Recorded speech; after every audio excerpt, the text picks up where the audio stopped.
Hello दोस्तों। महाराणा प्रताप, महाराणा कुंभा, महाराणा उदय सिंह और ऐसे ही कई और वीर राजपूत योद्धाओं का नाम तो आप लोगों ने सुना ही होगा। पर क्या कभी आप लोगों ने सोचा है कि उनसे जुड़ी हुई चीज़ें क्या हम लोग देख सकते हैं? तो बिल्कुल, चित्तौड़गढ़ के इस म्यूज़ियम में जहाँ पर हम लोग आज जाने वाले हैं, उस टाइम के यूज़ होने वाली हर एक चीज़, हर एक इंटरेस्टिंग फैक्ट आज हम लोग देखने वाले हैं। महाराणाओं के यूज़ किए हुए तलवार, ढाल, भाले, तीर कमान, ये सब हमें इस म्यूज़ियम में देखने को मिलेंगे और इनसे जुड़ी हुई कई और इंटरेस्टिंग कहानी। तो अगर आप लोग भी हिस्ट्री लवर्स हैं तो बने रहिए इस वीडियो में। चलो चलते हैं अंदर।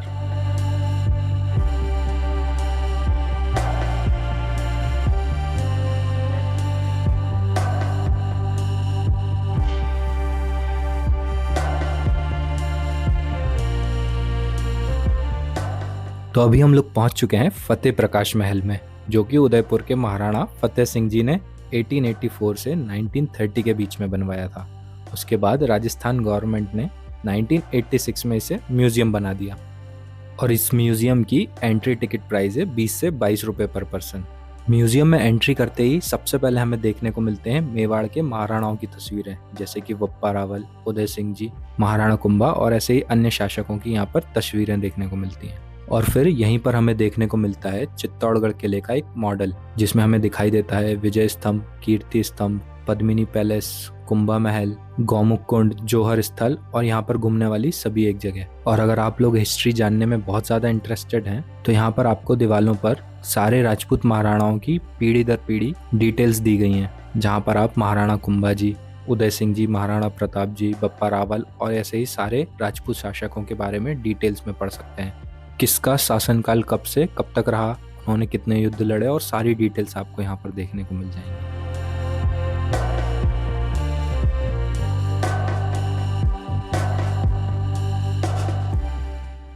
यहाँ से अंदर की ओर चलने पर अब हमें दिखाई दे रहा है फतेह प्रकाश महल, यानी कि इस म्यूजियम का मॉडल, जो कि एक 2 स्टोरी बिल्डिंग में बना हुआ है। राजस्थान गवर्नमेंट ने इस महल को म्यूजियम में कन्वर्ट ही इसलिए किया जिससे कि उस टाइम की यूज़ की हुई सारी प्रीसियस चीज़ें, जैसे कि सारे हथियार, पोर्ट्रेट्स और सारी इंटरेस्टिंग चीज़ों को संभाल कर रखा जाए और आने वाली पीढ़ियाँ इसको देख सकें और इसकी हिस्ट्री के बारे में जान सकें।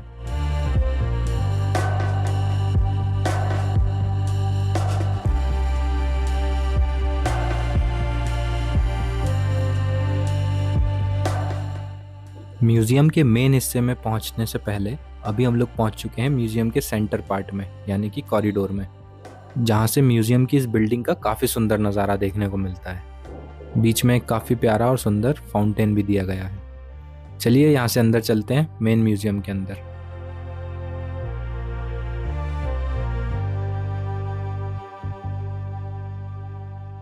म्यूजियम के आर्मरी पार्ट में एंटर होते ही सबसे पहले हमें देखने को मिलते हैं उस टाइम पर यूज होने वाली कुल्हाड़ी एवं तबर। यहाँ पर हमें रखी दिख रही है कुल्हाड़ी और बीच में जो रखे हुए शस्त्र दिख रहे हैं उन्हें कहते हैं तबर। और साथ ही हमें दिखाई देते हैं उस टाइम पर यूज होने वाले कई टाइप के बाण। आगे बढ़ने पर हमें एक स्टैच्यू दिखाई देता है जो कि पूरी तरह से आर्म्स से लैस है, उस टाइप के हथियार जो कि उस टाइम पर यूज होते थे। जैसे कि इसके हाथ में अभी हमें भाला दिखाई दे रहा है, साथ में ये पूरा कवच पहना हुआ है और यहाँ पर भाले से रिलेटेड सारी डिटेल्स लिखी हुई हैं जिस पे आप पढ़ सकते हैं। इसके बाद आगे बढ़ने पर हमें दिखाई देता है भीड़ चीर एवं भाला शीर्ष, यानी कि भाले के आगे वाले पार्ट का हिस्सा।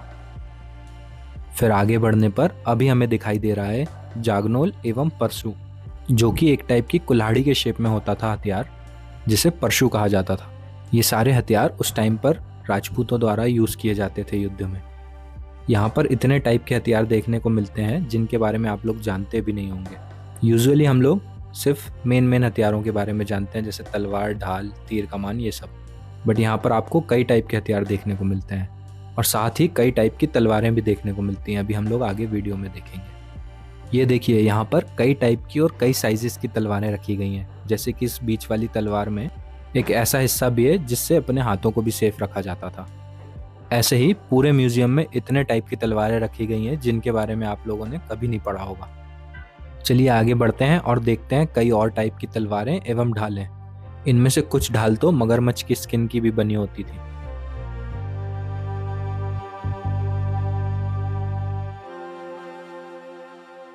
तलवार, ढाल, तीर कमान, भाले, इन सब के अलावा यहाँ पर कई टाइप की बंदूकें भी देखने को मिलती हैं।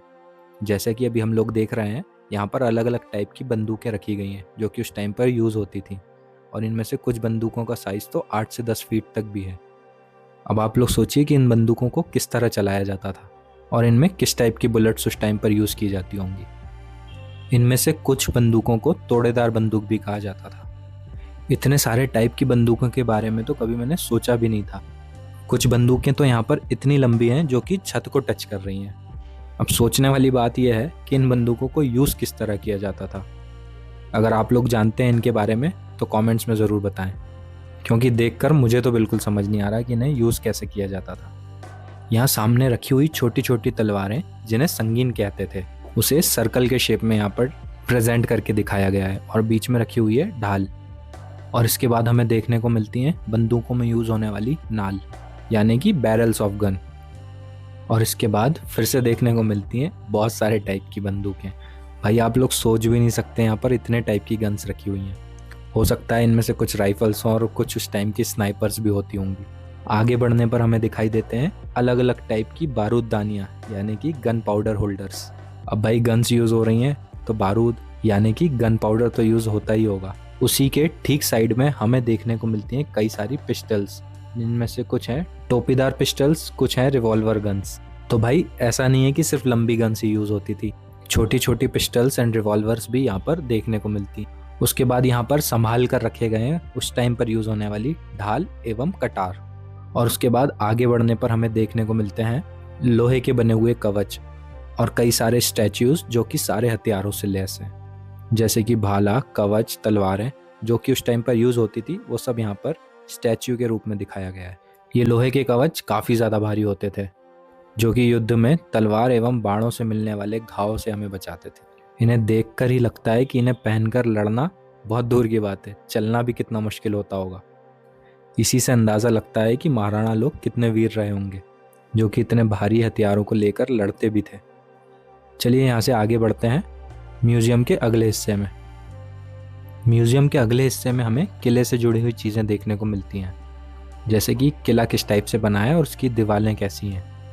आगे हमें देखने को मिलता है उस टाइम से जुड़ी हुई युद्धों की सारी डिटेल्स, जैसे कि राजपूतों की तैयारियां, मुगलों की तैयारियां, युद्ध से पहले राजपूतों ने कैसे तैयारी की थी, मुगलों की क्या तैयारी थी। किले में मिलने वाले सारे पोल यानी कि गेटों के बारे में यहाँ पर डिटेल्स दी गई हैं, और उनसे जुड़ी हुई सारी पुराने ज़माने की तस्वीरें भी यहाँ पर देखने को मिलती हैं। कैसे युद्ध के दौरान चित्तौड़गढ़ किले की घेराबंदी की गई थी, वो सब यहाँ पर डिटेल में बताया गया है। उसके बारे में सारी हिस्ट्री आप लोग यहाँ पर पढ़ भी सकते हैं और पुरानी तस्वीरों की मदद से देख भी सकते हैं। और राजपूतों से जुड़े हुए 6 महत्वपूर्ण किलों के बारे में सारी डिटेल्स यहाँ पर दी गई हुई है, जैसे कि चित्तौड़गढ़ का किला, कुंभलगढ़ का किला, रणथंबोर का किला, गागरोन का किला और आम्बेर का किला, और साथ में ही जैसलमेर का किला। इसकी सारी डिटेल्स यहाँ पर दी गई हैं। तो भाई ये था चित्तौड़गढ़ का किला, जहाँ पर आपको सारी हिस्ट्री देखने को मिलती है। अगर आप लोगों को ये वीडियो पसंद आया हो तो लाइक ज़रूर करें और सब्सक्राइब करना बिल्कुल भी ना भूलें। और अगर आप यहाँ से जुड़ी हुई कोई भी डिटेल्स या फिर फैक्ट के बारे में जानते हैं तो कमेंट करके ज़रूर बताएं इसके बारे में। मिलते हैं नेक्स्ट वीडियो में।